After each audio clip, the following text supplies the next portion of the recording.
Hello, and welcome to the first of three discussions that we are going to have concerning the place function. We'll have one discussion based on marketing intermediaries. That's going to be this discussion. And then the next discussion will focus on channels or marketing channels. And it's really difficult to talk about intermediaries without talking about channels, and it's difficult to talk about channels without talking about intermediaries. I always talk about intermediaries before I talk about channels. So we'll have one video on intermediaries, we'll have a second video on marketing channels, and the third video will focus on logistics. And logistics is my alleged area of expertise. It's where my strongest academic training was, and I'm a firm believer that logistics is a really key and underappreciated component in many organizations' marketing. So unlike many other people who teach marketing principles, I spend a lot more time relative to them talking about logistics. So again, this lecture, this video on intermediaries will be followed by a video on marketing channels, and then the final of the place videos will focus on logistics.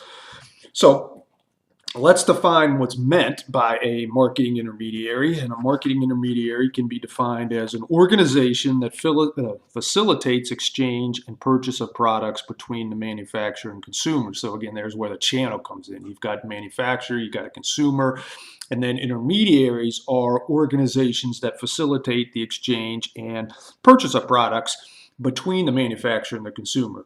So probably the two most familiar intermediaries to most of you would be wholesalers and retailers, right? And so if you think about, well, maybe you got a manufacturer who sells to a wholesaler, the wholesaler sells to the retailer sells to the to the customer. You say, well, oh, okay, I got that. Now, sometimes the wholesalers have different names. They might have the name like a distributor. So for example, when I was getting my master's degree, I worked as a bartender for a couple of years, and there were liquor distributors as well as beer distributors that the place that I worked with dealt with, and so it might be Budweiser, right? Budweiser would be the manufacturer, and then Budweiser would sell to a distributor, and then the distributor would in turn sell to the place that I worked, and then people would come into the place that I worked and order a Budweiser beer. All right, so my focus in this discussion is going to be on retailers, because my sense is that most, if not all of us, have spent much more time and have much more familiarity with retailers than we do wholesalers. And since I'm not going to sit here and spend 75 minutes talking about the intermediaries, figure we should spend time focusing on something that we've all had experience with. And retailing can be defined as a set of business activities designed to add value to products sold to customers for their use. So retailing can be defined as a set of business activities designed to add value to products sold to customers for their use.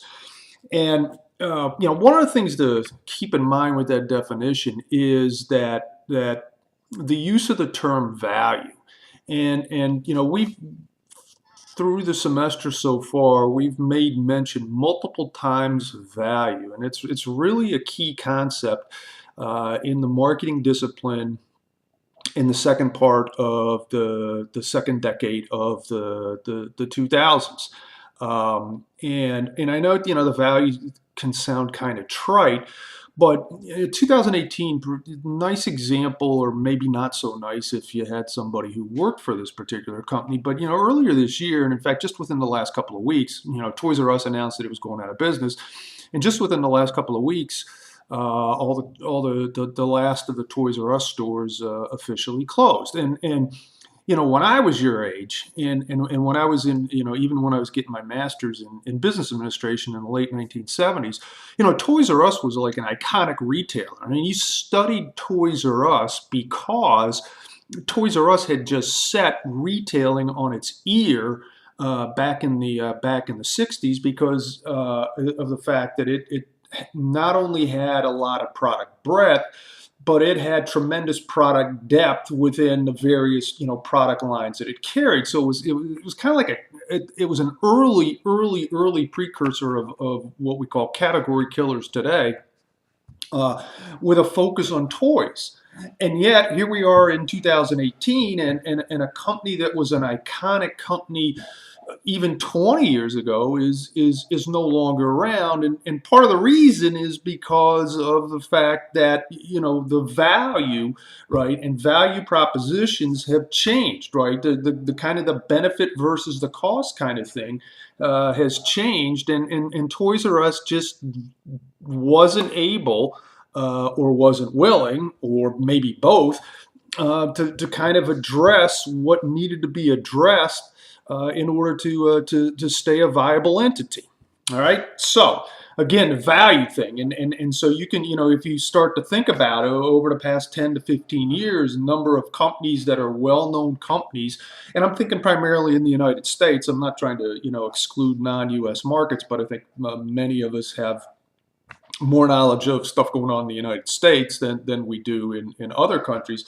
But if you think about some of the well-known retailers that have ceased to exist in the past 10 to 15 years, and it kind of gets back to this thing of, okay, so how do we add value? And with today's customer, adding value is a very different proposition, right, than it was 20, 30, 40 years ago. All right, so what we're going to spend a little bit of time on is talking about different categories of retailers. And one way that retailers can be categorized is by the amount of service that the retailer provides.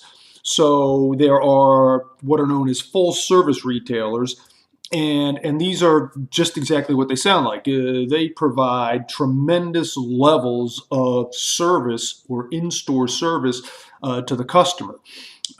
So I like to use Nordstrom's as an example of a full-service retailer. If any of you, I know it sounds like I'm, no offense to anybody from Pittsburgh, but I sound like I'm from Pittsburgh when I start talking about use.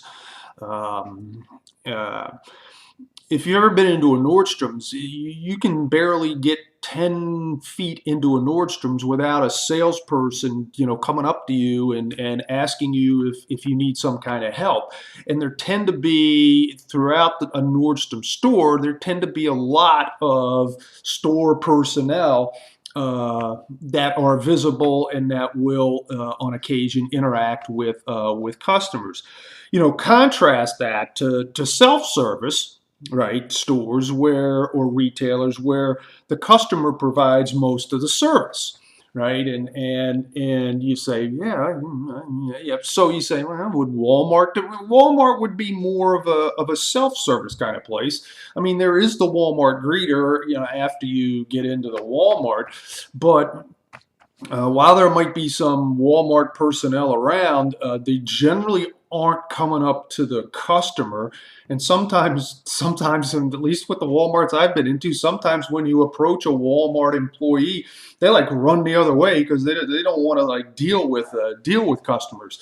So, and one of the things that you got to consider, and one of the reasons that the amount of service is an important consideration, is that in a place like Nordstrom, your prices are going to be a little higher because all that in-store personnel, there are costs associated with that, right? Whereas a place like Walmart, where there might not be as many personnel on the floor, right? You don't need as many costs. Or, excuse me, your costs aren't going to be as high. Plus, when you go to check out, there's a chance that the Walmart that you were visiting might have one or more self-serve checkout counters, and I mean, I haven't been into a Nordstrom's in probably a year, but I'm betting that there aren't any self-serve checkout counters in Nordstrom's. All right, so the first one we talked about is the amount of service. A second way that retailers can be categorized is basically what's called their organizational approach. And one way that they can be categorized is what are known as independent retailers. They're defined as locally owned and operated retailers.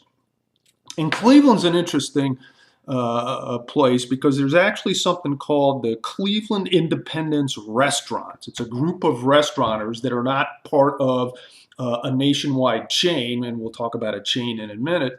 But these are locally owned Cleveland restaurants, and they're operated locally as well. And there may be multiple locations, but it's not like these places. It's like if you go to San Diego, you would find one of these places. And so Blue Canyon and Flower and Moxie and a bunch of others restaurants are examples of independent retailers, locally owned and operated. There are also what are known as chains, right? And there's more than two organizational approaches. I mean, we just don't have time to talk about all the different organizational approaches. There's also chains, retail chains, right? You go, yeah! And a definition of a chain is 10 or more stores that are operated under one brand name and have a central headquarters, right? So 10 or more stores that are operated under one brand name and have a central headquarters.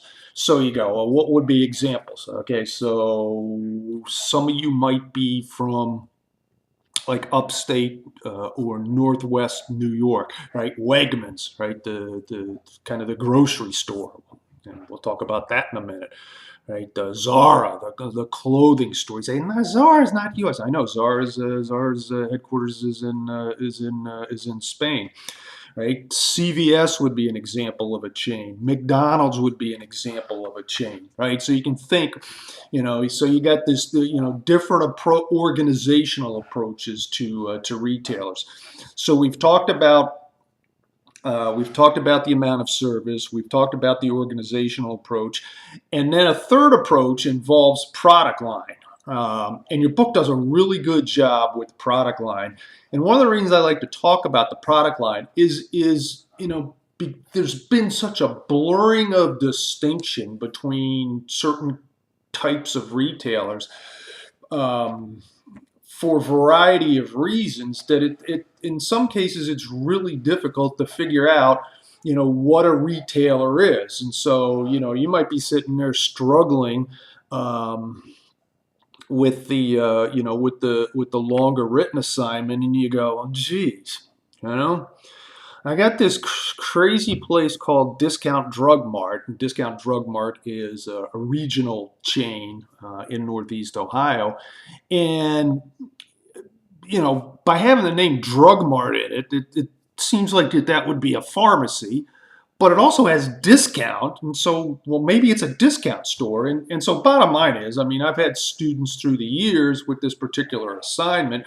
Some of them will use Discount Drug Mart as their pharmacy or drugstore for the project. That's fine. Sometimes students will use Discount Drug Mart as their discount store. That's fine as well. And so, like I said, your book does a good job of attempting to delineate how retailers can be categorized according to product line. So, for example, you have what are known as general merchandise retailers, and examples of them would be department stores and specialty stores. And as I mentioned a few minutes ago, the challenge is becoming like this blurring of lines between different kinds of stores. And so a really good example is Walmart. What is Walmart, or what is Target? Right? And you say, well, I don't know. Is Walmart a discount store? Is Walmart a department store? Is Walmart a grocer? Right? Because in actuality, Walmart sells more grocery products than any grocery chain in the country. You say, oh, didn't know that. And this is all part of like evolution that's gone on in retailing with a concept that's known as retail convergence. And the retail convergence concept refers to a variety of retailers who sell the same product at similar prices to the same customers. So retail convergence refers to a variety of retailers who sell the same products at similar prices to the same customers. So you say, well, that doesn't help me at all. Well, let's think about. Let's try to give an example. Okay, so I have my tea again. Getting kind of worked up here. So if we go back to 1968, you say, God, why would I go back? Well, it's 50 years ago. Now, if we go back to 1968, and you wanted to buy an appliance, there were these things called appliance stores. And so you would go to an appliance store, which would be an example. If you read the book, appliance store would be an example of a specialty store, right? Narrow product line, right? Narrow product line, maybe a lot of depth in the product line, but a narrow product line. And so there were these things called appliance stores. And it was very rare to find appliances any place but an appliance store. Well, excuse me, my nose is itching. If you think about where you can buy appliances today, there are appliance stores, but nowhere near as many as there used to be. But you can buy appliances at a place like Home Depot. You can buy appliances at a place like Best Buy. You can buy it at Sears. You can buy it at like J.C. Penney. And so what that does is obviously it gives the consumer a lot more choice in terms of where they can buy the product. But if you think about, right, right, because the product can be bought at so many different kinds of places, that tends to put a lot of pressure on pricing because, you know, particularly for something like appliances, those would be considered shopping goods if we go back to our, discussion of products, right? And so people might say, well, heck, you're charging $550 for a Whirlpool, and if I go 3 miles down the road to the Lowe's, and I see that they're charging $525 for the Whirlpool, so there tends to be a lot of price competition, and it's an interesting kind of situation. And again, right, what's ended up getting squeezed are the so-called appliance stores, because traditionally those stores weren't that big in terms of a geographic or a store footprint, right? And they didn't have a lot of competition because the competition were other appliance stores, and there wasn't an appliance store like every 10 feet. And so this retail convergence has led to, in many cases, a blurring of distinctions between what kind of a retailer is a particular company. You say, wonderful. So we've talked about different categories of retailing, and how I'd like to conclude this is talking about kind of a topic that kind of bridges both intermediaries and channels, and that's the concept of multi-channel marketing.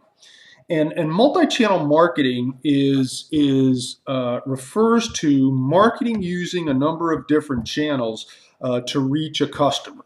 Right. So marketing using a number of different channels to reach a customer. So, for example, you got brick and mortar stores, you got catalogs, you got websites, and it's multi-channel marketing is pretty much ubiquitous today, particularly in the United States and a number of Western countries, and part of the reason I bring up the multi-channel marketing concept, there's a couple of reasons.